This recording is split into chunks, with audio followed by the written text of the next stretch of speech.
Boses ng Magsasaka, maghahatid ng kaalamang pang-agrikultura.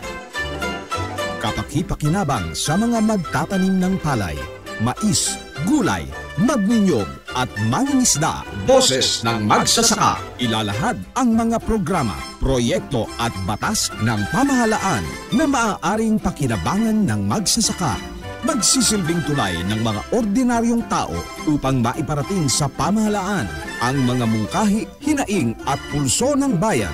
Boses ng Magsasaka, tatalakayin at hihimayin ang mga kaalamang dapat ibahagi sa magsasakang Pilipino gamit ang siyensya, teknolohiya, makinarya at iba pang hakbangin ng pamahalaan at pribadong hanay para paunlarin ang agrikultura sa bansa. Boses ng Magsasaka, ipaglalaban ng magsasaka sa mga tiwaling gawain na balakid sa pag-unlad ng pagsasaka sa bansa. Kakampi ng magsasaka, pupurihin ang mga lingkod bayan na gumagawa ng kabutihan at tulong sa mga magsasaka. Kokondenahin ang mga tiwali at nang aapi sa mga maralitang magsasaka. Sisiguruhing iaangat at iaaho ng buhay ng bawat magsasakang Pilipino para sa kagalingan ng sambayanan.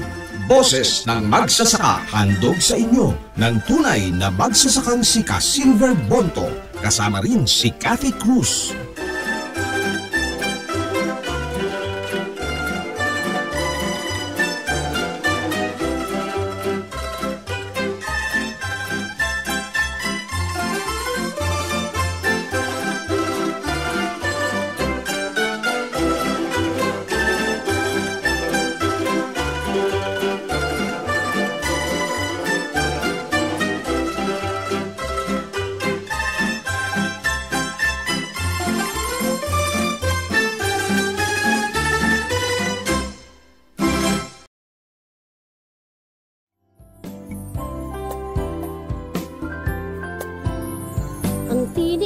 Magsasaka ay maririnig na araw-araw ang digmaan.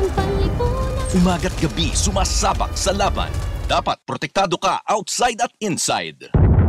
Immune Advance contains 4 active ingredients gaya ng lagundi, malunggay, non-acidic vitamin C at zinc. Tulong pampatibay resistensya para tulong proteksyon. Isama pa ang proper diet at exercise. Para katawan ay handa, Immune Advance helps support a healthy immune system. Immune Advance ang sandata. No approved therapeutic claims. Ang Immune Advance ay hindi gamot at hindi dapat gamiting panggamot sa anumang uri ng sakit. Available in Shopee, Lazada, and other leading drugstores. Make weekends and holidays count by bonding with family and friends. At Hillspa Resort, we can make that happen for you. Rest, relax, and have fun in a natural setting with so much greenery around you. Hillspa Resort boasts of 3 large and clear pools, 3 spacious function halls, and several clean and cozy rooms for a memorable and enjoyable overnight stay. Our various facilities can cater to various budgets. Hillspa Resort is located in Barangay Lalakay, Los Baños, Laguna. Why not check us out for that overdue bonding activity with family and friends? For inquiries, please call Joey at 0932-624-2019.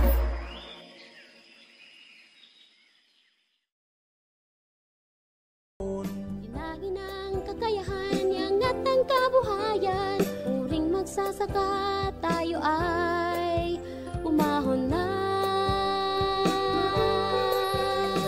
Angat ahon, mga magsasaka, angat ahon, bawat sa'yo sama-sama, angat ahon.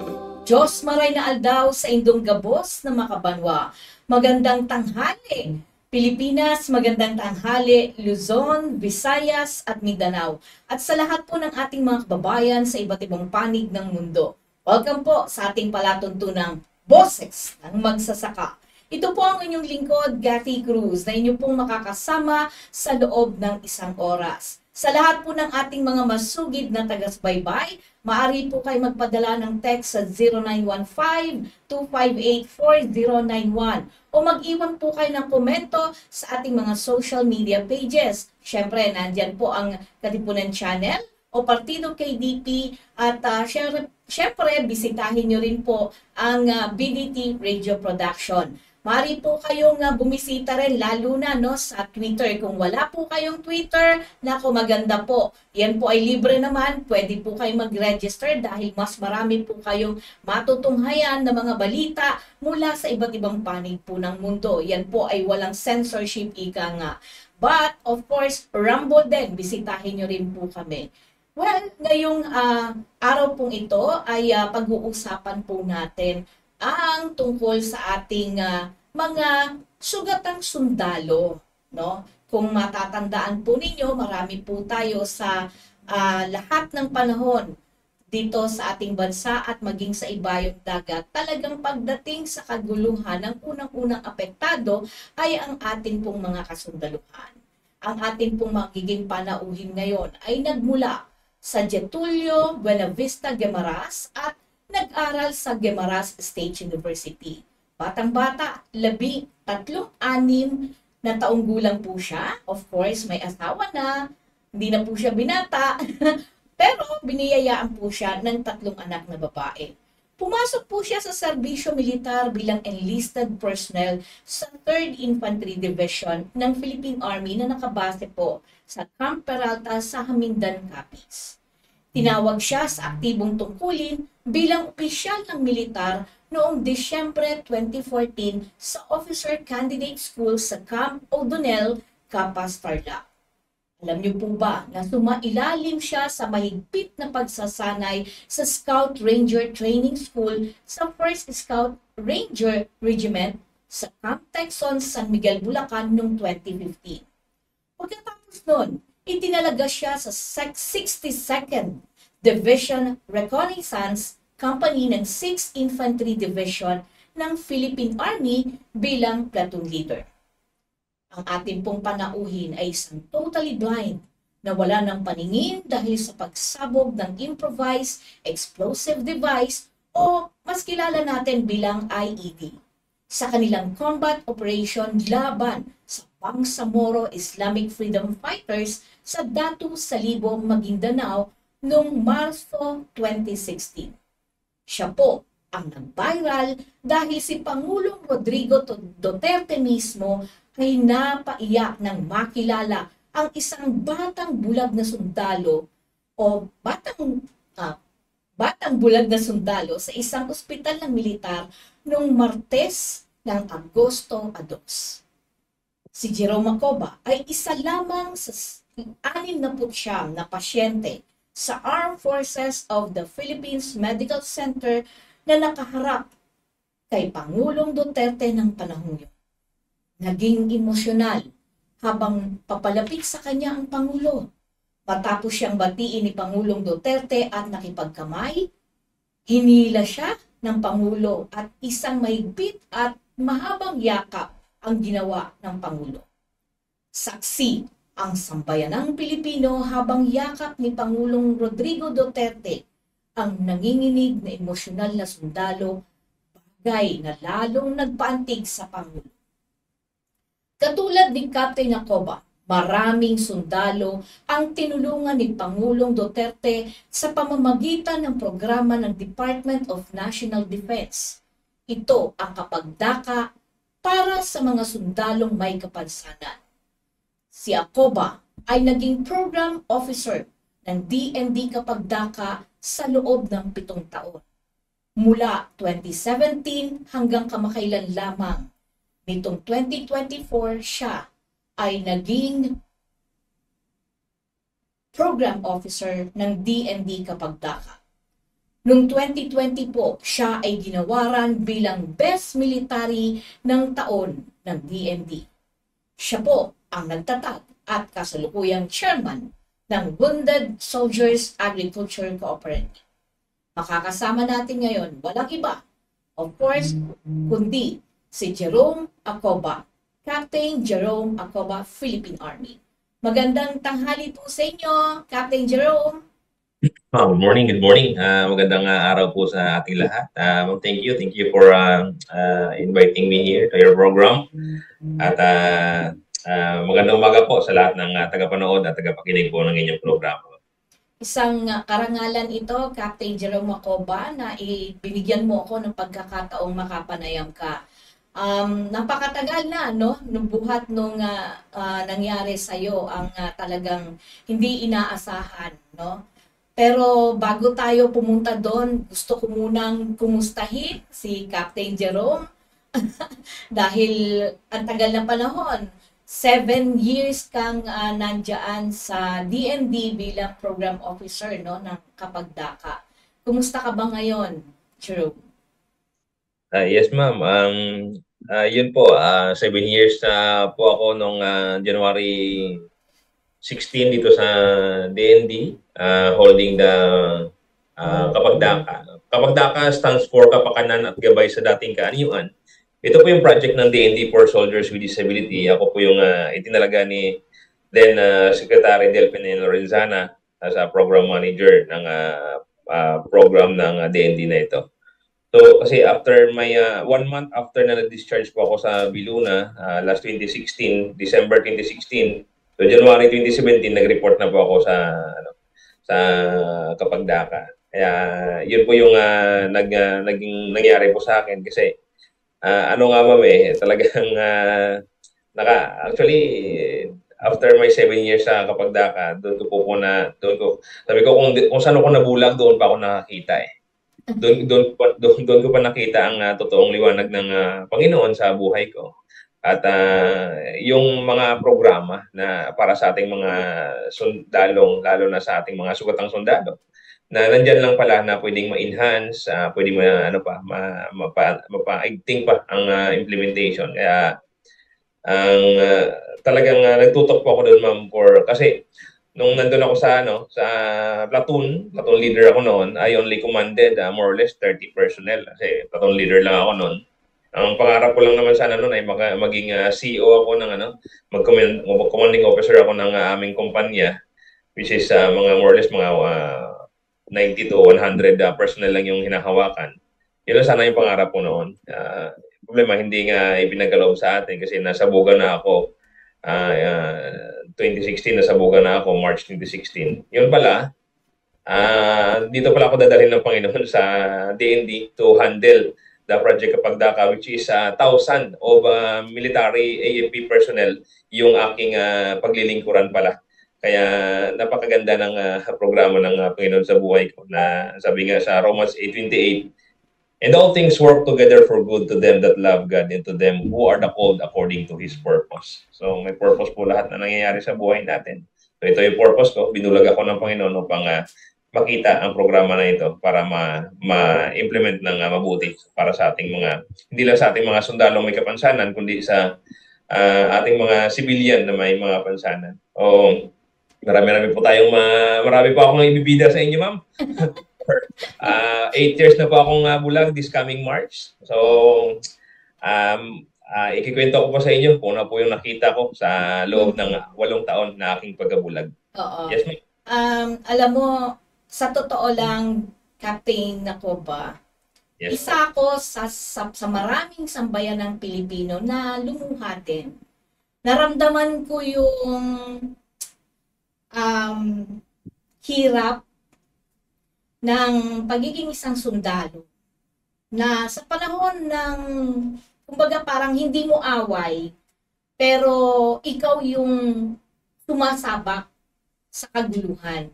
Kayo yung frontliners ng isang bansa, kayong mga sundalo para proteksyonan ang soberanya, ang kasarilan ng ating bansa at proteksyonan din ang taong bayan. Kaya ako, honestly, Captain Nacoba, saludo ako sa mga katulad mong sundalo. Dahil from day one na ginusto mo na maging sundalo at dumaan ka sa proseso ng pagsasanay para maging isang mahusay kang sundalo, yun pa lang, itinalaga mo na ang buhay mo para sa bayan. Hindi biro yun, Captain Nacoba. Pero gusto kong balikan at tanungin sa'yo, bakit pagsusundalo, ang dami namang ibang propesyon na pwede mong piliin, Captain Jerome? Bakit sundalo o pagsusundalo ang iyong naisip na maging trabaho? Captain? Yes, ma'am. Thank you for that question, ma'am. Actually, nung ako yung bata pa, ma'am, at ako yung naging CAT officer nung high school, naging ROTC officer nung college kami. Naging battalion commander pa ako noon, ma'am. Kaya parang doon na-develop yung pagiging patriotism, no? Yung alam mo yun, love of country, service to the country. Talagang na-develop ko sa akin yun, ma'am, na alam mo yun na parang kahit na konting may nangangailangan lang ng tulong, gusto mong mag-responde ka agad. Yung puso mo nandoon sa pag serbisyo, even without any return. Yun yung nararamdaman ko noon na nag-develop, siguro nag-mold sa akin to be a servant ng ating bansa. Kaya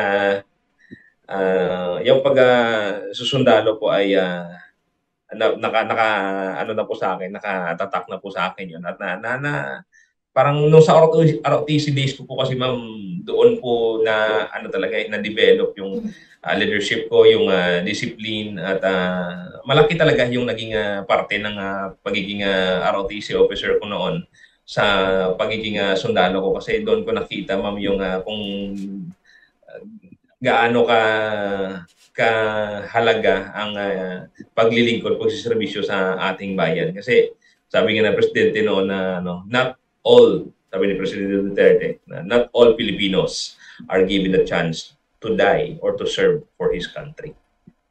So, yun po yung yun yung isa sa mga sentimento na kung saan sa akin na hindi ako nagsisisi kahit ako ngayon na isang bulag na sabugan ako ng bomba during our combat operation sa Maguindanao. Hindi po ako nagsisi na ako'y nagsundalo, kasi sabi ko nga ay hindi naman nawala ang aking paningin, kundi ito'y ibinigay ko lang sa ating bansa. Kaya it is an honor to be a blind for our country. It's an honor to get wounded just to protect the Filipino people, the country. Captain Jerome, gusto ko lang balikan yung pagkabata mo. Nung ikaw ba ay bata, dyan sa iyong lalawigan, ano pa ang madalas mong nilalaro, ginagawa, at kumusta ba ang buhay mo ng iyong kabataan? Yes, ma'am. Actually, yung kabataan ko, ma'am, elementary, high school, gano'n. Talagang yung tungtuwa ako, ma'am, na yung ginagamit namin yung sa tawag sa amin, paklang ng saging. Yung alam mo yung saging na dahon ng saging, di ba yung gitna niya may yung may paklang tawag namin noon Parang parang mahaba. Yung mahaba na yun. Ginagawa namin baril-barilan yun. Ginagawa namin baril-barilan. Yun yung namin, yun yung armas-armas kunwari namin. Yun yung parang M16 namin yun. Talagang natungtuwa kami noon na mag-baril-barilan kami, at saka nung na-improve na naging pellet gun na siya nung high school kami. Nag-baril-barilan din kami, grupo-grupo kami. May parang baril-barilan kami doon sa So, yun yung na pagkabata ko. Tapos yun, ma'am, ang talagang kami, hiyang talaga kami sa dagat, kasi doon kami pinalaki ng aming mga magulang, pangingisda, at naglalako din ako ng isda na simula elementary, high school hanggang college. Bago ako pumasok ng school, naglalako muna ako ng isda, yung mga kuha namin sa lambat, dagat. Yun yung binibenta namin ng aking nanay. Kami ng tatay ko yung nangunguha at ang kapatid ko. So yun yung talagang na din sa amin, na laking hirap talaga, ma'am. Laking hirap po talaga kami, na pagsisikap lang ka talaga sa awan ng Panginoon na nakatapos mo kami ng pag-aaral. Yan po yung pagkabata. Ano ba ang kursong kinuha mo at natapos mo sa dito sa Guimaras State University? Yes, ma'am. Actually yung course ko talaga is BSIT, ang Bachelor of Science in Industrial Technology, major in machine shop talaga kasi ako.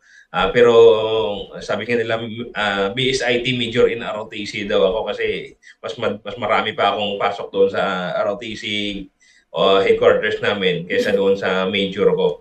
Kaya talagang may natutunan naman ako doon sa machine shop mo namin. Pero yun nga, Parang dalawang may dalawang course yung natapos ko nung after my college days ko. So, graduate ako ng BSIT and graduate din ako ng ROTC, Advanced ROTC. Yun yung isang naging daan na kung bakit ako naging opisyal. So talaga palang bata ka pa lang, talagang malapit na sa puso mo ang pagsusuntalo, no, Captain Jerome. Okay, let's move forward. Yung mismong araw na nangyari sa'yo ang kaguluhan at naging sanhi ng iyong sabi nga totally blindness, no? Pwede ba nating balikan paano ba ito nagsimula? Ano ba yung naging mission mo doon sa iyong trabaho? At para malaman lang ng ating mga kababayan na ang isang sundalong katulad mo ay hindi talaga biro ang ginagawa pagdating na nasa field na. Yes, ma'am. Thank you, ma'am. So, ang December kasi yun, nag-report kami ng 6ID ng 2016, 2015. Tapos it was March 2, 2016 during our combat operation against the BIFF doon sa Dato Salibo, Maguindanao. 1 month na po kami kasing nakikipag-bakbakan doon against the BIFF. So, nung March 2 na yon ay kami yung naatasan na mag-lead nung clearing operation doon sa isang bahay, abandoned na bahay na particularly in Barangay T, Dato Salibo, Maguindanao. So, yung expected na po talaga namin yung mga IED doon sa area. Kasi 1 month na po kami doon eh. Yung style ng kalaban po kasi doon ay makikipagbarilan sa amin, makikipaggera sala sa amin, tapos siyempre yung sundalo, hindi umatras yan, forward lang. Sila, umatras. Bago sila umatras, nagtatanim muna sila ng bomba. Alam naman talaga namin na may mga bomba doon, pero talagang medyo, hindi mo talaga 100% na ma-clear yung dadaanan mo. Kaya nung inassault namin, nilaro namin yung isang bahay doon, doon na talaga kami dumaan sa irrigation ng ng palayan na yon. At nung pag-angat nung pag-ahon namin doon sa hindi sa ilog, parang irrigation nga siya. Yung first platoon namin led by then Lieutenant Ambunon ay winelcome kami. Winelcome siya ng IED. Yung first platoon, ako second platoon pa ako eh. So nung pagsabog ng first platoon ay nagditrack kami sa gilid ng Pilapil, naghahanap kami ng cover. At nung umupo ako doon sa ilalim ng niyog ay sa likod ko ay may nakita yung tropa ko na mga 3 meters na sa likod ko, may nakita yung tropa ko na IED din. Sabi niya, sir, IED. Sabi ko, tawagan mo yung EOD, ipa-recover natin. Pagdating ng EOD, sabi niya, advice sa akin, sir, forward kayo konti, sir, at i-recover namin, baka sumabog, madamay pa kayo. So, nag-forward ako kasi hindi kalakihan yung yung area nun, yung bahay. O dumaan ako doon sa may trail hanggang CCO ko, nandun sa mga 10 meters CCO, 10 to 15 meters. Ang nireport ko sa kanya na, sir, pina-recover akong IED doon at nandun na yung AOD. Sabi niya, sige po, advise mo yung tropa na huwag nang palakad-lakad, pakalat-kalat dyan at baka may mga nakatanim pa dyan sa paligid. Sabi niya. Sabi ko, yes, sir. Yung platoon sergeant ko, dito sa kaliwa ko, ay nag-step doon sa mga graba. Nag-step siya doon sa graba, nag-overtake siya sa akin, nag-step siya sa mga graba. Yun pala, nandun nakabaon sa... Kasi ginagawa yung bahay eh. May, alam mo, mga inaayag na mga graba. Buhangin inaayag. Yung mga malalaki nun, di ba, naiiwan. Yun yung tinatapon, yung mga graba. Doon binaon sa baba, sa ilalim yung IED. Yung IED is pressurized. Pagka-apak mo, sasabog ka agad siya. So yun yung pag-apak niya, yun. kanya putol yung kanyang kanang paa.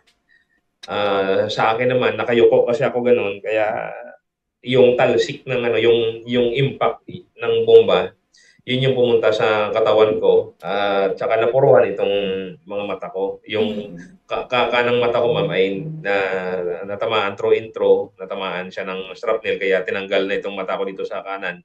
Yung kaliwa naman ay retinal detachment naman siya, kaya both eyes ay hindi na po nakakita. Pero that time, nung pagsabog sa amin, ay lumuhod ka agad ako noon, umatras ako, saka lumuhod ako noon. At kasi lumuhod ako, kasi may mga sniper fires eh. May sniper fires kasi yung mga kalaban pala nandun lang sa 200 to 300 meters, ay naghihintay lang pala sila na sumabog yung bomba na yun upang kami ay i-rush upin. Pero yung mga tropa ay retaliate, gumanti yung mga tropa. So hindi nakasulong yung yung mga kalaban. Kaya grabe yung extreme, yung volume of fire talaga yung yung nangyari doon. Tsaka ang pagsabog ay umatras talaga ako, tsaka lumuhod ako, na humingi talaga ako ng tulong sa Panginoon. Sabi ko, Lord, ligtas niyo po ako dito. Yun, that time, yung tropa ko, mga 5 seconds lang, pagkatapos kong manalangin, ay kinuha kaagad ako ng tropa ko doon. At sabi niya, sir, extricate ka namin. Iba ka namin, sir, iba ka namin. So yun yung sa akin na tropa, ang ginawa na binigyan ako ng first aid doon sa TCP, hanggang na hindi yung chopper hindi pa makalapag-lapag, kasi yung mag-reinforce sa amin, airlift sa amin, hindi pa makalapag-lapag kasi may ground fire din. Hindi makalapag kasi yun yung SOP ng Air Force. Pagka may ground fire ay hindi siya maglaland. Panginoon, nandun si General Pangilinan noon. Sa General Subihana, nandoon sila noon. Na nilipat yung landing zone, instead dito sa harap, dito sa likod na nilipat. Kaya habang in-extricate kami,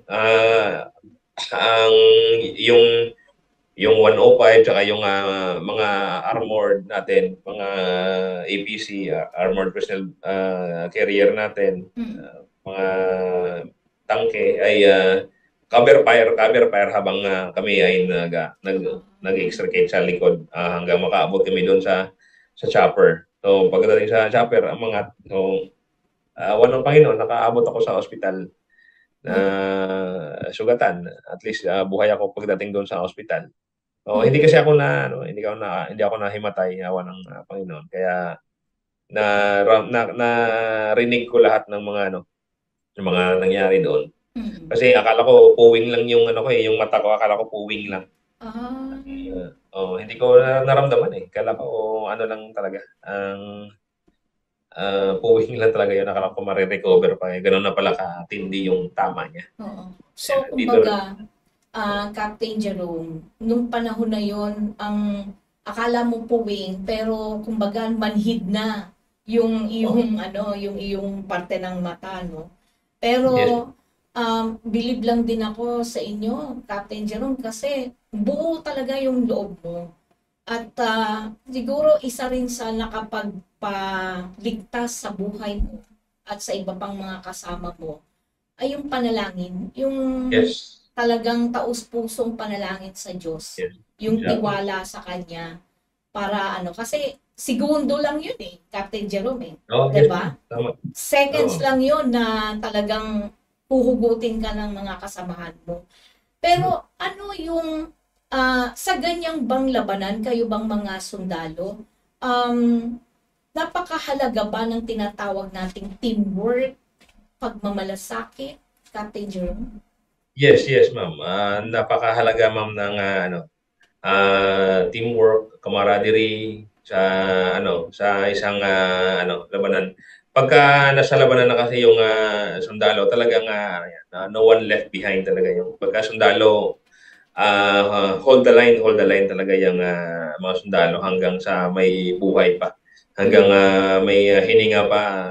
Basta kami ang ginagampanan talaga namin yung sinumpa namin tungkulin na hanggang may ano pa, may lakas pa na ilalaban. Laban lang. Kasi ang yung aming iniisip na talagang ito ay para sa bayan at talagang it is an honor to serve the country. And alam mo yun na yung mga tropa lalo na pag masugatan nakita lang mo yung doon ko ma'am naramdaman actually yung puso ng mga sundalo na alam mo yun na pagsabog sa akin, nakita nila yung opisyal nila na na nasugatan, na nasabugan. Grabe yung puso nila na bulyong umpire talaga ma'am. Lahat ng baril na nagsisigawan pa yung mga tropa na alam mo yun na hindi mo maintindihan na parang gusto ko lang gantihan na kung gusto nila i-assault yung yung mga kalaban doon. Kung gagawin nila para lang makaganti para sa akin. Pero sabi ko hold the line, sabi ko sa kanila, may wag tayong susuko. Susuko. Kaya yun yung paradi rin ng sundalo talaga. Captain Jerome, pwede bang paliwanag mo sa amin bakit tinagurian yung kalaban ng BIFF? Kalaban ng Estado. Yun man yung kanilang alam mo yung ideolohiya nila na hindi actually yung aming aming purpose lang, mission namin doon is to bantayan yung dredging project ng gobyerno. Yun yung doon yun yung ayaw nila, sinunog nila yung backhoe kasi doon yun yung ni-reinforce namin. Wala naman kami doon kung hindi nila sinunog yung yung backhoe na nagde-develop doon sa area. May dredging project kasi doon, may Liwasan Mars kasi yun yung doon maganda gagawan sana ng kalsada doon para sa magkaroon ng farm to market road. Ganun magawa sila ng magandang patubigan, irigasyon, maging accessible sa lahat. Makakatulong sa lahat. Ayaw nila ng ganun development kasi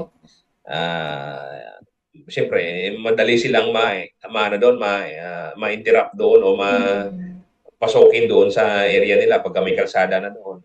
Isa yun sa mga dahilan na ayaw nila yung development doon kasi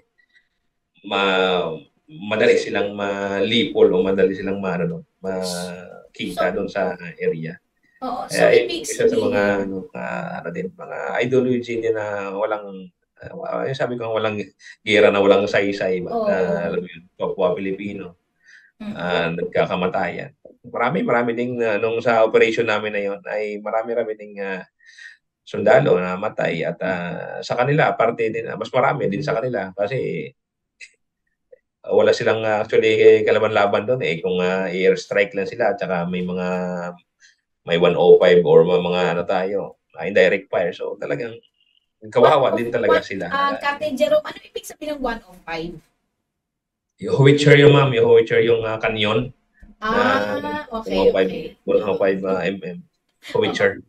So ibig sabihin, Captain Jerome, yung presence nyo pala doon sa lugar ng BIFF ay hindi para makidigma sa kanila, kundi alalayan nyo yung proyekto pala ng gobyerno dahil sinunog nila.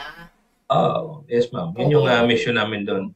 Ang sinunog nila doon kasi ayaw nga nila ng development. Ni-reinforce lang namin yun. Nandun lang kami kasi sinunog na nila.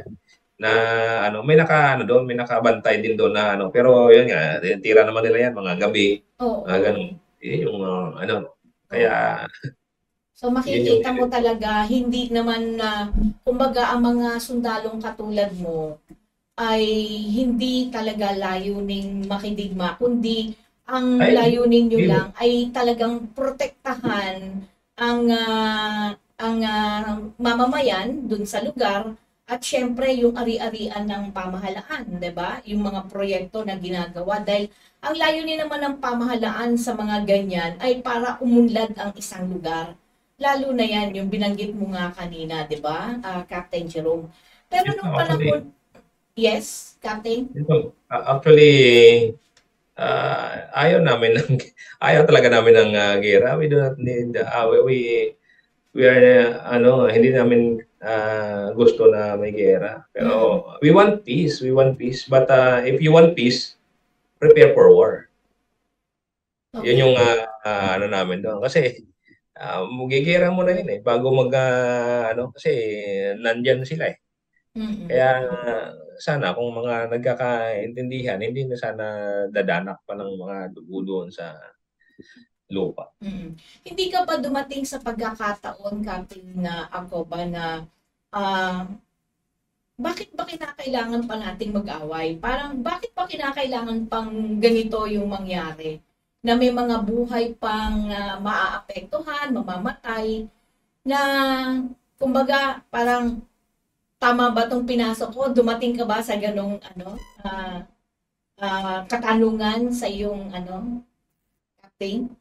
Yes, ma'am. Actually, naisip ko na yung ginagawa natin dito ay walang saysay talaga na gera ito. Kasi kapwa Pilipino naglalaban, ang kapwa Pilipino nagpapatayan. Sabi ko nga, ilang sundalo pa, ilang pamilya pa yung mawawasak dahil sa walang saysay na gera na ito. Correct. Sa kanila, Mm-mm.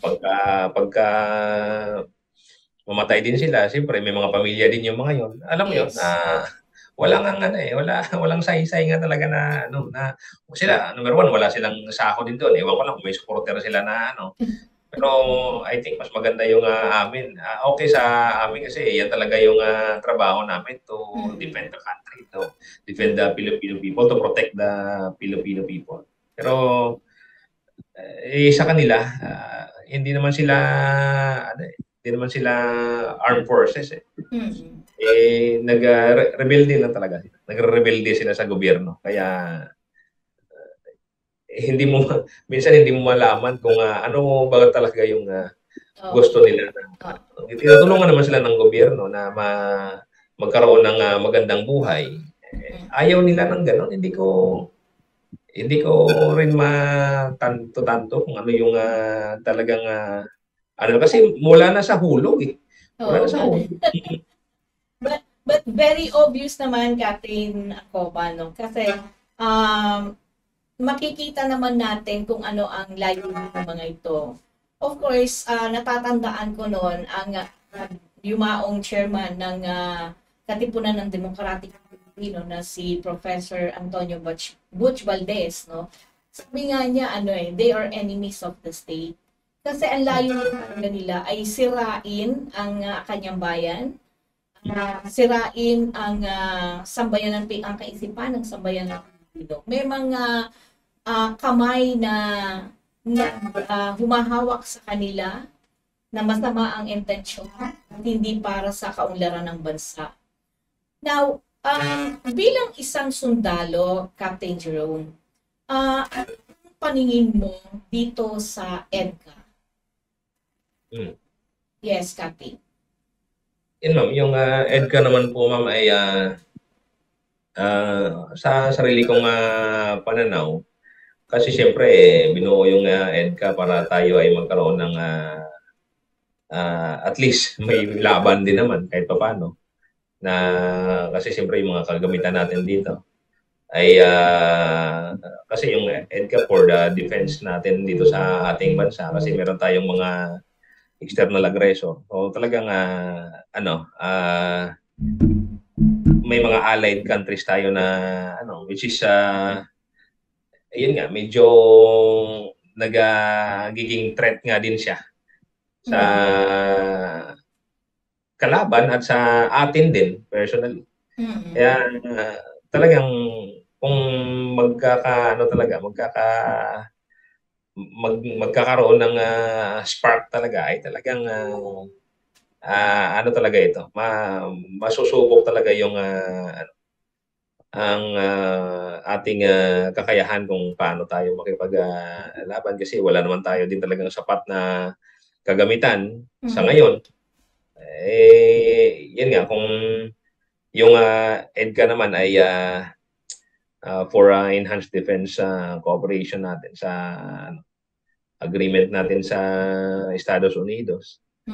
So, ano siya actually, in my own opinion, ay ano siya, ang magiging ano din siya, magiging protection din ng ating sambayan ng Pilipino since na talagang ano. Pero yun nga, meron talagang magsasacrifice na ano na buhay dito pagka sakaling mag-ignite ito kasi especially yung sa frontline which is sundalo. Kaya kung tutusin, ayaw nga talaga namin ng gera. Na ano, kasi kami yung nasusugatan, kami yung namamatay, pamilya namin yung nauulila, pamilya namin yung nawawalan ng tatay, nawawalan ng mahal sa buhay. Kaya halos pa lang ayaw na namin ng ganitong gera. Pero since na yan yung sinumpaan naming tungkulin, ay pagka nandyan na yan, ma'am, ay hindi talaga kami pwedeng umatras. Talagang sabi ko nga kanina, if we want peace, prepare for war. Talagang ano yun, ma'am. Kasi balang araw, talagang ano yun. Kung walang magbibigay, talagang ano yan. May mag-iignite talaga yan. Nakikita naman natin yan sa West Philippine Sea. So talagang ano po yan. Kasi sa atin, tayo mga Pilipino, ayaw talaga natin na mabawasan ng ni single inch ng ating teritoryo. Kaya naghahanap din tayo ng allied para at least hindi din tayo alam mo yun, na maging kawawa lang din na at least may laban din kahit paano.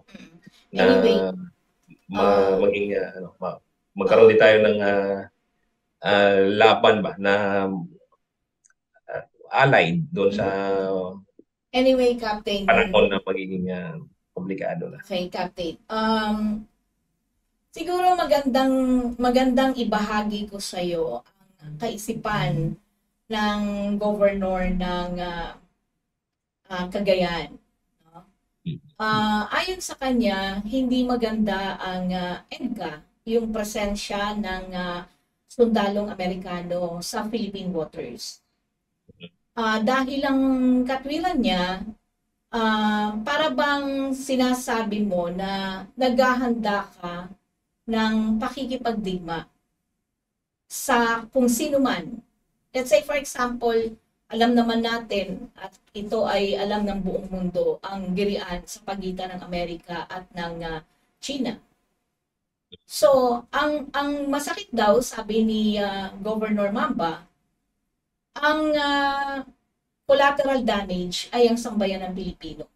Yes. Dahil unang-una, kung nandito ang armas pandigma ng mga Amerikano, hindi naman siguro tutunganga ang bansang China na maghihintay na lang na pasabugan sila dahil kadikit lang natin ang bansang China, di ba?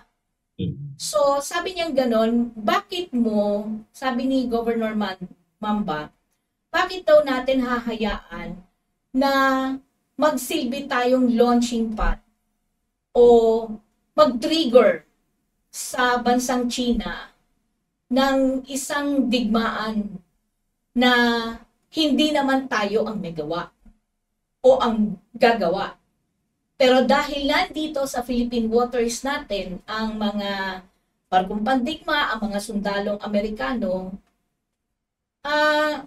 talagang imposibleng hindi tayo parang lumalabas na may kinakatigan o may kinakampihan ang gobyerno ng Pilipinas. Yun yung pananaw ng isang governor na katulad niya. Kaya siya, ayaw niya talaga ng EDCA dahil ito raw ang sisindi sa initan, sa isang, kumbaga sa ano, sa isang mainit na sitwasyon.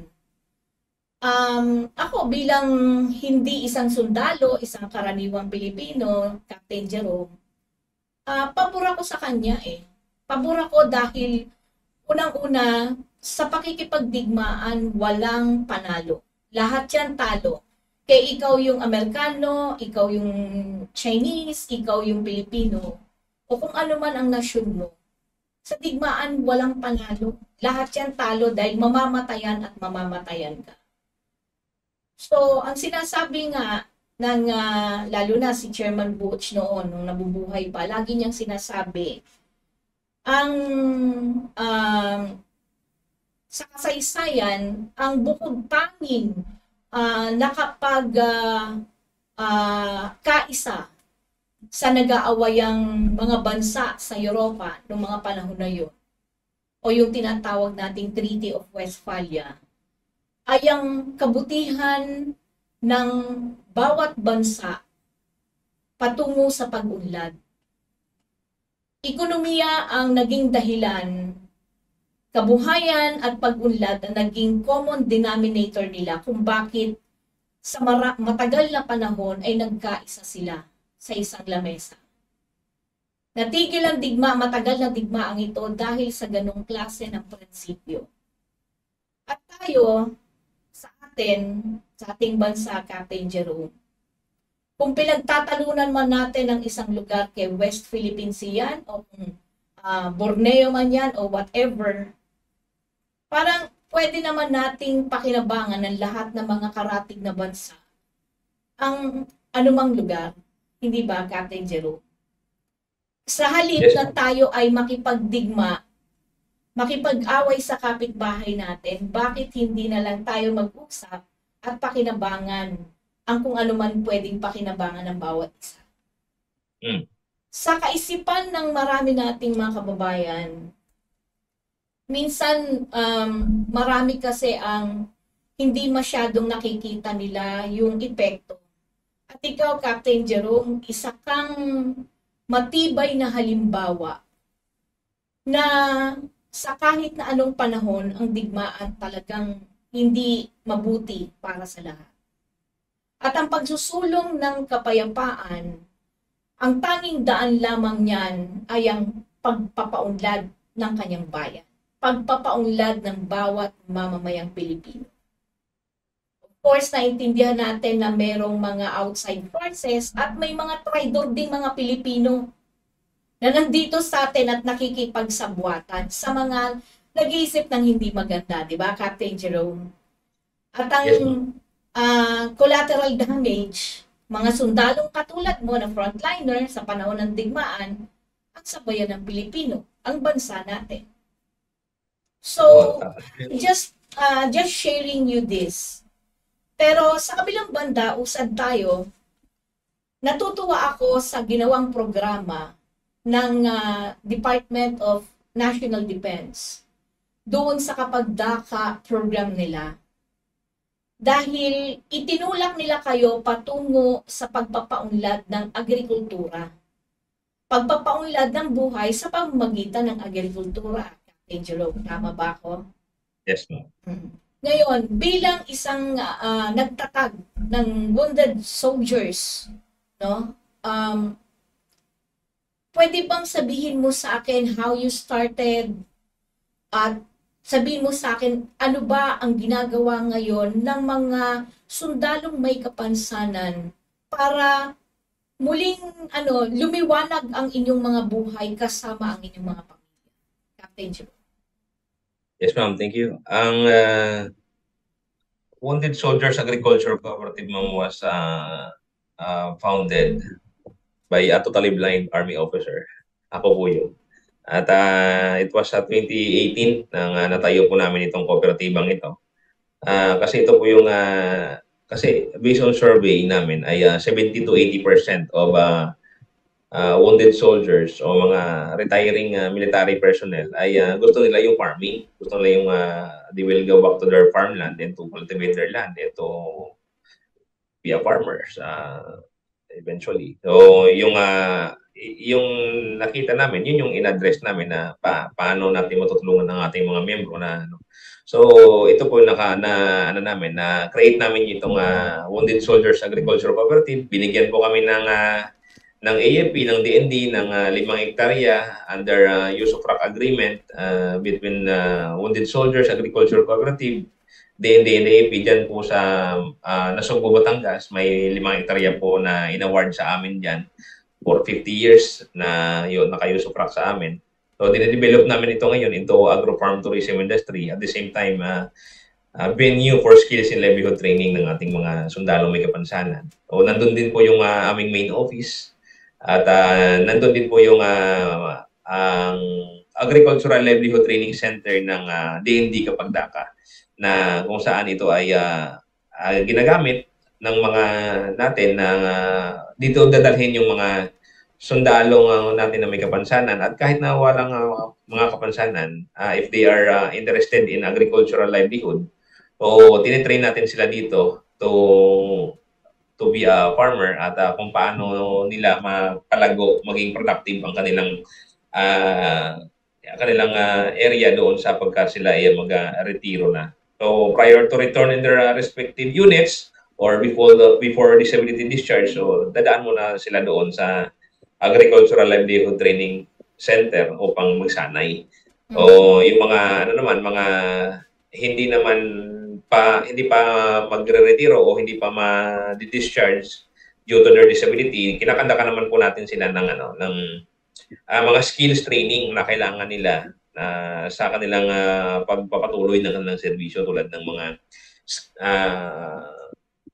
computer training, kung ano po yung mga skills na accessible para sa kanila, appropriate para sa kanilang kapansanan, for them to become still functional despite of their disability.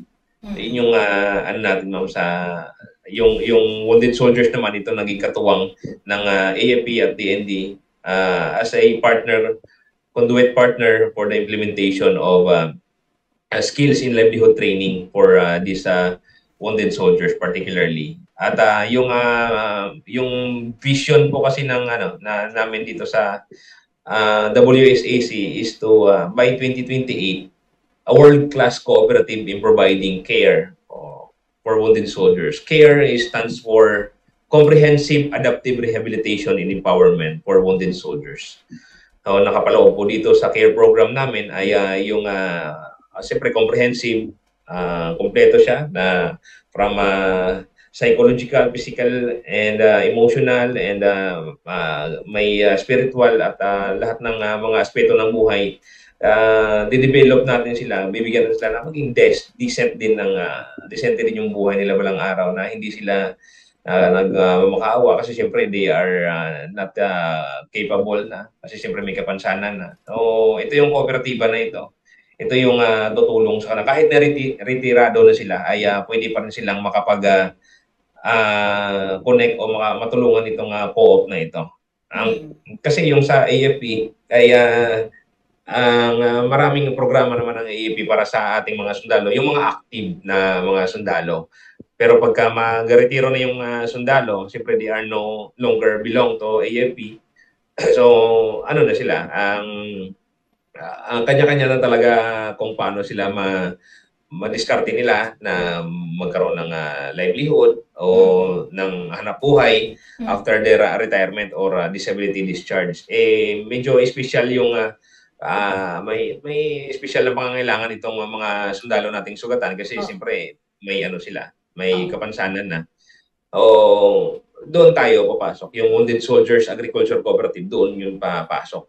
Kasi siyempre, yung katulad niyan, yung may mga wheelchair, mga prosthesis, siyempre may maintenance yan. After that, 2 to 3 years ay magiging dilapidated or may maintenance yan. So, kung discharge na sila sa AFP, so sarili nilang pensyon o mga yung kanilang gagamitin.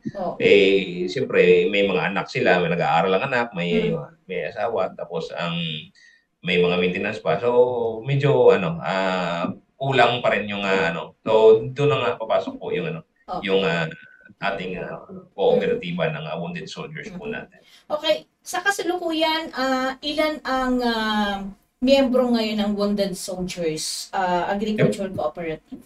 Sa gayon, ma'am, is 135 members po kami at may 15 associate members. Actually, ito yung 15 kooperatiba na na ayaw namin dumami yung membro.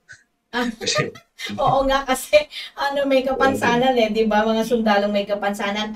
135 yung miyembro pero ngayon. still on counting pa, ma'am, kasi may mga ina-identify pa kami. Kasi nung pag Marawi siege, mga 100,000, mga 1,500 yung nasugatan doon eh. So, Talaga? Marawi pa lang yun sa ibang mga probinsya o mga lugar. At sa yung mga retirado pa. So, marami-rami. Mga more or less, mga nasa 5,000 up yung Naku, magiging beneficiary namin dito. sana hindi na madagdagan, ano? Kasi ibig sabihin, pag hindi na kayo nadagdagan, walang gera, walang gulo, walang di ba, sa buong bansa. Ayaw talaga namin. Oo. Pero siguro sa huling bahagi ng ating palatuntunan ay bago tayo magpatuloy, Captain Jerome, ibigay muna natin ang tagapagtaguyod ng palatuntunan ito. Araw-araw ang digmaan. Umaga't gabi sumasabak sa laban. Dapat protektado ka outside at inside. Immune Advance contains 4 active ingredients gaya ng lagundi, malunggay, non-acidic vitamin C at zinc. Tulong pampatibay resistensya para tulong proteksyon. Isama pa ang proper diet at exercise. Para katawan ay handa, Immune Advance helps support a healthy immune system. Immune Advance ang sandata. No approved therapeutic claims. Ang Immune Advance ay hindi gamot at hindi dapat gamiting panggamot sa anumang uri ng sakit. Available in Shopee, Lazada, and other leading drug stores. Narito ang mga patutuon ng ating mga kababayan na natulungan ng Immune Advance. Ako po si Ronald Adbincula na taga Santa Rosa, Nueva Ecija, security guard. Simula po nung nasubukan ko itong Immune Advance, naging mahimbing po yung aking pagtulog at yung aking appetite po. Lumakas po ako sa pagkain. Kung ganun kagaya nung dati na talagang nalalambot po ako nung hindi ko pa po nainom itong food supplement nito. Start po nung nainom ko to, lumakas po. Saka yung resistensya ko po medyo nagkaroon po ng energetic. Dito po sa food supplement ng Immune Advance, maganda po talaga. Salamat Immune Advance. Ako si Yoli Mabasa, senior citizen, retired banker ng Ilagan, Isabela. Alam nyo, dati ang nararamdaman ko, nagpapalpitate ako. Sinubukan ko yung Immune Advance. Aba, nawala na yung palpitation ko. Gumaan pa ang pakiramdam ko. At saka simula noon, tuwing umiinom ako, naku, ang sarap na ng tulog ko. Salamat Immune Advance. Mabuti na lang na-discover kita. Thank you. Siya ni Lolita Dabban, 46 years old, taga Kutog Grande de Mercedes, Isabela. Dati-dati naragatan nak nga maturog, tata nagimas mit titurog kon. Agyaman nak mit daytang impid da kanyak Immune Advance. Padasin nyo Immune Advance na laing. Sobrat na itulong na tibagit. Thank you. Ni Bubut Buwak 50 anyos, taga District 1, Benito Sullivan, Isabela. Manipo dinagtumarak iti Immune Advance, talaga mariknak iti bagik nga mayat. Mayat ti pan naturog ko, kayon pumiksa akpay. Idi gamin, adda iti rabi nga di makaturturog. Ngumi dinagtumarak iti Immune Advance, isumutan si mayat ti pan naturog ko. Sungado kayat yung mayat ti pumiksa, ken mayat ti pan naturog na, agtumar kayo ti Immune Advance, awan ti side effect na, tunay nga organic. Nung bata po ako, may asthma po ako. Tapos po, nung simulan ko po uminom po ng products po ng Immune Advance, ay naging mabuti po yung aking katawan. And nakatulog po ako ng maayos. And nawawala po yung hika ko po. Kaya po sa mga kagaya ko po na may asthma, Immune Advance na lang po yung inumin ko. Ako nga po pala si Katie Petty Talagtag, 19 taon na gulang, nakatira sa Payatas. Ito pong Immune Advance, nagtataglay po ito ng malunggay, lagundi, vitamin C, and zinc na nakakabuti sa ating immune system.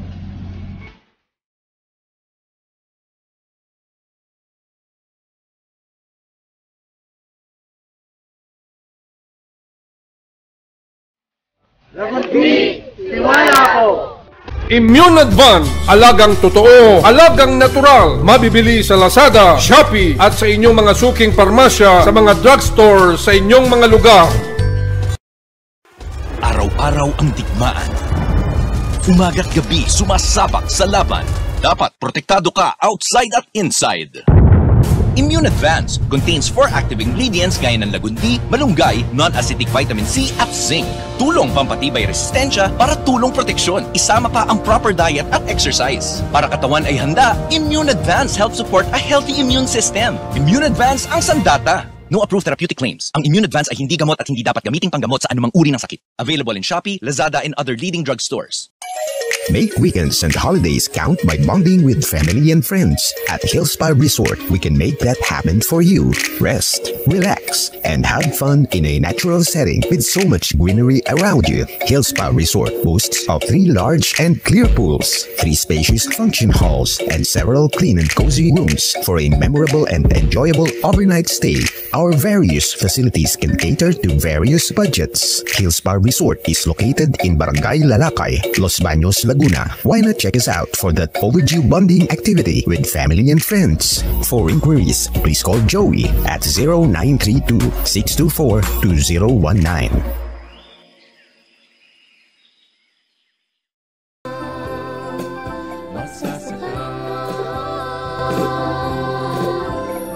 Okay, ngayon po ay muling nagbabalik dito pa rin sa ating palatuntunang Boses ng Magsasaka. Ito po ang inyong lingkod, Gathy Cruz, na inyong nakakasama sa loob ng 1 oras. Kasama pa rin syempre ang ating mahusay na sundalo na walang iba kundi si Captain Jerome Hacoba ng Philippine Army. Captain Jerome, gusto ko na lang mensahe mo sa ating mga kababayan tungkol dito sa masasabi mo na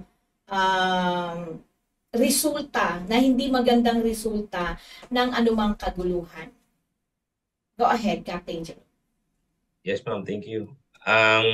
Sa ating mga kababayan, no, actually talaga ngayon, sabi ko kanina, ayaw po talaga namin na may ganitong mga gera, kaliwat kanan, kapwa sundalo, kapwa Pilipino ay naglalaban. At yung mga collateral damages ay talagang sa amin talaga yung sundalo, mga civilian, minsan na mga masasalabat doon sa gera. So, ano po namin, ayaw po namin ng gera po talaga. Kaya yung kung pwede lang naman na mag-usap, yung sabi ni Ma'am kanina, umupo sa mesa at pag-usapan ng yun po yung namin. Kasi kami mga sundalo, naghihintay lang po kami kung ano yung iuutos sa amin kung ano yung misyon na namin, yun talaga yung susundin namin. Kasi kami, wala nang ibang trabaho yung sundalo kundi yung sumunod So kung ano yung ang inuutos sa amin, yun talaga yung susundin namin na tungkulin namin.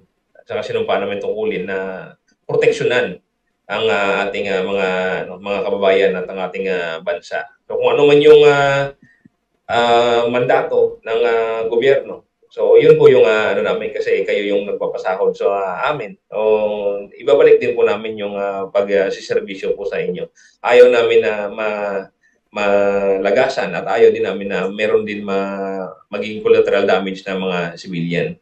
Kaya sana po sa mga kababayan po natin ay magtulungan po tayo na mahinto na po yung mga kaguluhang ito at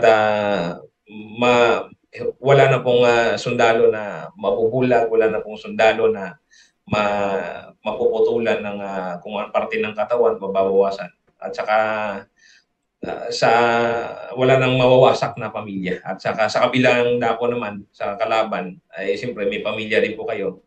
May nasasaktan din po ng mga pamilya ninyo na kaya tigil na po natin ito. Talagang ako po ay nananawagan sa inyo na maging katuwang po tayo ng pamahalaan upang pagpapalago ng ating bansa. Sabay-sabay po tayo na umangat at sana po ay matigil na po ang walang saysay na gera sa ating bansa. Okay? At syempre, mensahe mo rin sa ating mga opisyal ng pamahalaan, mga mambabatas sa Pangulo ng ating bansa. Go ahead, Captain Joe. Yes, sir. Sa akin po, sa mga opisyales po ng ating bansa, as a sundalo po ng ating bansa, ay ako po ay nanawagan since na kami po ang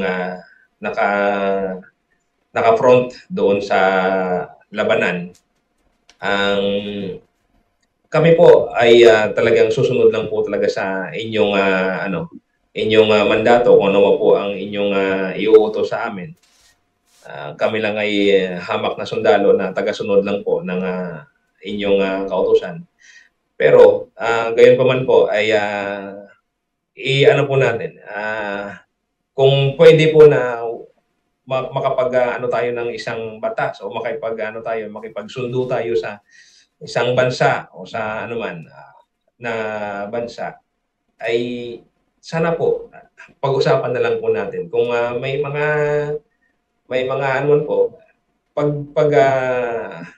pag-usapan at alam mo kasi ganito po kasi yun yung mundo naman po kasi natin ay ipinagkaloob ng Panginoon sa atin. So lahat ito ay para sa atin Yung creation niya ay para lahat sa mga tao na ginawa din niya. So sana po i-share po din natin yung mga kung ano yung meron sa atin. So pag-uusap lang naman po yun kung paano po. Hindi naman po kailangan na magkaroon ng gera. Maraming mamamatay, maraming malalagas, maraming magsasakripisyo. Kasi gira po talaga ito Gira po talaga yung nakita niyo po yung Ukraine tsaka yung Russia. Ganun po yung mangyayari sa atin dito walang araw pagka talagang hindi po tayo nagbigayan. Ganun lang po yun Kahit na sa pamilya natin, sa smallest part of the community, which is the family. Pagka isang pamilya may nag-aalitan diyan, hindi nagbabigayan, talagang gera yan. Talagang away yan kahit na mag-asawa nga Pagka walang may nagbigay, ay talagang hindi mapapansin, magigera hasta maghihiwalay hanggang sa patayan na yan, hanggang sa Kaya yan yung example na yan. Pero pagka may isa na magbigay at magpag-usapan po yung isang bagay, talagang may peace, may pagmamahal sa bawat isa, may pagkakasundo sa bawat isa. Kaya design tayo ng Panginoon upang ang kanyang creation ay design ng Panginoon upang salu-saluhan po nating lahat na mga tao na kanyang ginawa din. Kaya yun po yung sa ating mga mababatas at saka sa ating mahal na presidente. Yun lang po yung na alalahanin po natin na maraming Pilipino ang magsasakripisyo pagka ito po ay magpapatuloy na magiging komplikado ang sitwasyon. Maraming salamat, Captain Jerome. At last na lang ito, anyayahan mo ang ating mga kababayan sa mga produktong inaani ninyo sa inyong Wounded Soldiers Agriculture Cooperative. Baka nais mong humingi ng tulong sa ating mga kababayan para suportahan kayo sa kahit na anong paraan. Nasa iyo ang pagkakataon, Captain Jerome. Yes, ma'am. Thank you for that opportunity na tayo po ay makapag-announce dito sa inyong programa. Yung Wounded Soldiers Agriculture Cooperative po ay meron po tayong mga produkto. May mga partner farmers po tayo from Nueva Ecija, from Pampanga, from Batangas, na kung saan ay dito yung nagiging daan na maibenta din nila yung kanilang mga produkto sa murang halaga, na dito po yung nagiging market hub po nila sa amin sa Camp Aguinaldo. Dito may satellite office po kasi tayo dito sa Camp Aguinaldo, dito po lang po sa likod ng APSES. So kagaya po ngayon, meron po tayong may dinala po yung partner po natin from Pampanga na 500 na kilos na kalamansi, fresh kalamansi, nandito po ngayon sa Camp Aguinaldo. So kung gusto niyo pong mag-order, nandito lang po tayo sa Camp Aguinaldo. Kung gusto niyo pong mag-order, mag-text lang po kayo sa akin kahit na personally. Ay, yung number ko po ay 0917-1735-148 po. Tsaka Facebook account ko noon po ay Jerome J. Hakuba lang po. At mag-PM po kayo kasi meron po tayong mga produkto kasi doon sa aming farm sa Nasugbu, Batangas ay meron po tayong develop ngayon doon na mushroom product kasi may dinonate po yung Bureau of Plant Industry natin ng Department of Agriculture na Mushroom Enterprise Development Project. It is a worth 4 million project ng ating DA na kung saan ay ginagawa po natin ngayong doon na learning site din na ginagawa nating training center din para sa ating mga sundalo. At the same time, income generating project ng Wounded Soldiers Agriculture Cooperative upang igagamitin naman po dito. Yung proceeds nito ay para naman po sa mga programa po ng COO para sa ating mga sundalong may kapansanan. So yun po nga kanina, yung CARE, yung Comprehensive Adaptive Rehabilitation and Empowerment po, yung natalakay po natin kanina. Yun yung pupuntahan nila. So magiging dividendo ng ating mga sundalong may kapansanan at saka magiging livelihood nila, magiging training center po nila. So talagang comprehensive po yung approach po natin dito sa ating cooperativa. Kaya kung gusto niyo pong tumulong, especially ma'am, kung may yung DOST mo mamaya, talagang please pakiano mamaya sa kanila na kailangan po marami ng kanilang tulong in enhancing our mushroom project na pwede po namin, plano po namin i-automated para maging accessible siya sa mga PWD natin ng mga sundalo, kahit para push button na lang, madidiligan na yung mushroom po natin doon sa Nasugbu. So, sana ma'am, mapaabot niyo po ito sa kanila. Yun po yung namin. Meron din po kami mga frozen, may mga fresh, po tayo, manok, baka, at saka baboy po na dito. Magpi-pre-order lang po kayo. Mababa yung presyo po kaysa sa palengke po. Dito yung ating, dito lang po ito sa Wounded Soldiers Agriculture Cooperative. Makakatulong na po tayo sa ating mga farmers. Makakatulong din po tayo sa ating mga sugatang sundalo. Okay? So, yun po. Maraming salamat ma'am for the opportunity na ako po ay inyong maimbitahan, mapanayan po sa araw po na yun. Thank you ma'am. And sabi ko po sa inyo pala, ang huli na lang ay sabi ko kung huwag niyong isipin po yung mga nawala sa inyo. Ako po ay isang bulag, wala akong paningin, pero may pandinig, may 4 na senses po ako. Kaya sabi ko, huwag niyo pong isipin yung mga nawala sa inyo. Isipin niyo po kung ano pa yung mga natira sa inyo.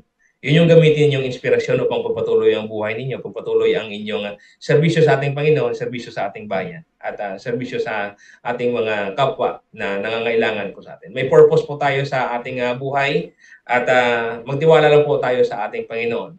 At sabi nga po sa Proverbs 3:5, and I quote, "Trust in the Lord with all thine heart and lean not unto thine own understanding."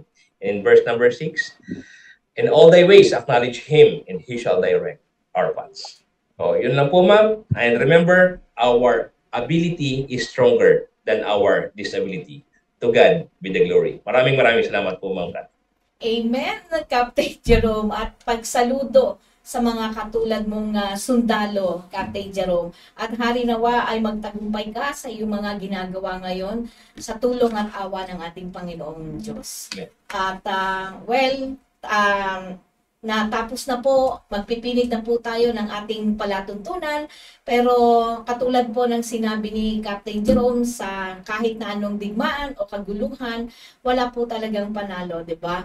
At katulad niya, ayaw niya po na may mga mamamatay o may mga nasusugatan, at ang kanyang, sabi nga niya kung kailan pa raw siya nawalan ng paningin ay mas nakakita pa siya ng naging maliwanag at malinaw sa kanya ang kahulugan talaga ng buhay.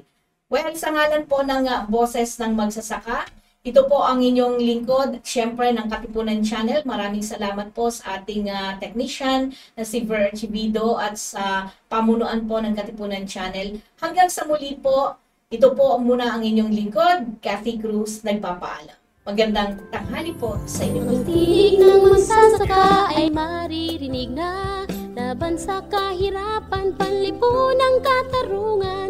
Angat ang kabuhay. Araw-araw ang digmaan. Umaga't gabi sumasabak sa laban. Dapat protektado ka outside at inside. Immune Advance contains 4 active ingredients gaya ng lagundi, malunggay, non-acidic vitamin C at zinc.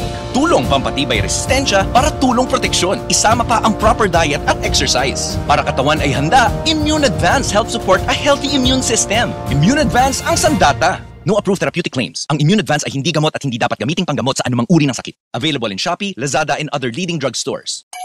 Make weekends and holidays count by bonding with family and friends. At Hill Spa Resort, we can make that happen for you. Rest, relax, and have fun in a natural setting with so much greenery around you. Hill Spa Resort boasts of 3 large and clear pools, 3 spacious function halls, and several clean and cozy rooms for a memorable and enjoyable overnight stay.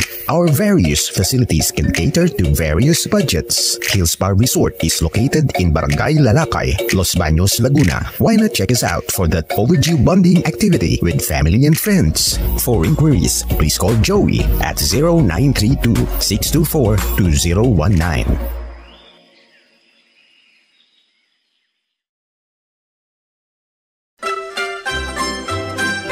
Inyong napakinggan ang palatuntunang Boses ng Magsasaka, programa sa radyo para sa magsasakang Pilipino. Boses ng Magsasaka, inihandog sa inyo ng tunay na magsasakang si Ka Silver Bonto, kasama si Cathy Cruz. Hanggang sa susunod na pagtatanghal ng Boses ng Magsasaka.